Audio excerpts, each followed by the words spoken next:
RBI की policy में खास आज क्या रहा, हाइलाइट्स क्या रहे और आरबीआई पॉलिसी का अब आपके अगर आपके चल रहे हैं या फिर अगर आप नया लोन लेना चाहते हैं तो उस पर क्या असर पड़ेगा। इस पर हमारी ये सहयोगी पूजा त्रिपाठी और मानसी दवे हमारे साथ जुड़ेंगी। पहले पूजा को साथ जोड़ते हैं। पूजा, बताइए हाइलाइट्स क्या रहे पॉलिसी की।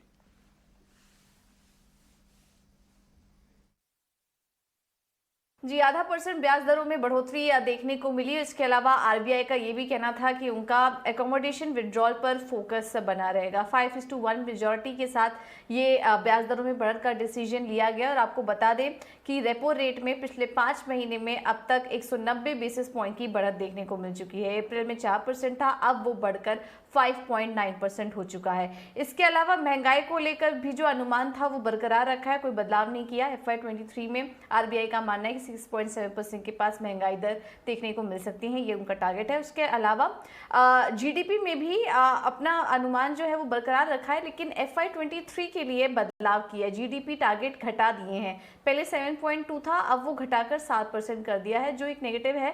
लेकिन ओवरऑल बाकी तिमाहियों के लिए जो अनुमान है वो बरकरार रखा है, जो कि एक पॉजिटिव संकेत यहाँ पर देखने को मिल रहा है। इसके अलावा कमेंट्री में कुछ और इम्पोर्टेंट बातें जो कि नजर आई, उसमें यह था कि ग्लोबल बाजारों में चुनौती के बावजूद आरबीआई गवर्नर का कहना है कि भारत में मैक्रो हालात की स्थिति काफ़ी बेहतर है। एग्रीकल्चर सेक्टर काफ़ी अच्छा परफॉर्म कर रहे हैं, ग्रामीण क्षेत्रों से अच्छी मांग देखने को मिल रही है, बैंकों के क्रेडिट ग्रोथ में भी तेज़ी आई है। और इसके अलावा बिजनेस कॉन्फिडेंस भी इंडेक्स अपने 15 महीने के ऊपरी स्तर पर है। यहाँ पर उनका ये भी कहना है कि ग्लोबल कमोडिटी प्राइसेस में थोड़ा और करेक्शन आता है तो उससे भी भारत को एक राहत ही मिलेगी। वहाँ पर लागत में जो दबाव है, लागत में इतने समय से जो हम बढ़त देख रहे हैं, वहाँ पर हल्की नरमी देखने को मिलेगी। और साथ ही साथ उनका ये भी कहना है कि अगर आने वाले समय में सरकार का एक्सपेंडिचर बढ़ता है तो भी लिक्विडिटी आगे और बढ़ेगी, जो कि सिस्टम में अभी पर्याप्त है, उसको लेकर भी कोई चिंता नहीं है। तो ओवरऑल पॉजिटिव काफ़ी सारी बातें यहाँ पर निकल कर आई हैं। नेगेटिव यही था कि उन्होंने ट्रेड डेफिसिट को लेकर चिंता जताई और जीडीपी अनुमान जो था वहां पर कमी देखने को मिली। एक आध पॉजिटिव नेगेटिव बातें देखने को मिली, लेकिन अगर ओवरऑल देखेंगे पॉलिसी अनुमान के मुताबिक ही रही और काफ़ी बैलेंस्ड पॉलिसी इसको जानकार मान के चल रहे हैं। ठीक है, एकोमोडेशन विड्रॉल का रुख जो है वो कायम है। जीडीपी ग्रोथ के टारगेट में थोड़ी सी कमी की गई, लेकिन अच्छी चीज़ ये है कि जो महंगाई का जो लक्ष्य है उसको आरबीआई ने बरकरार रखा है।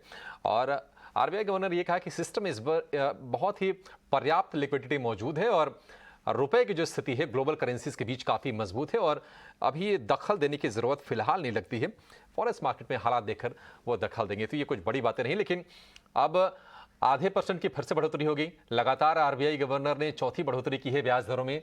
इससे आपका होम लोन महंगा हो सकता है, इसके आसार बढ़ गए हैं।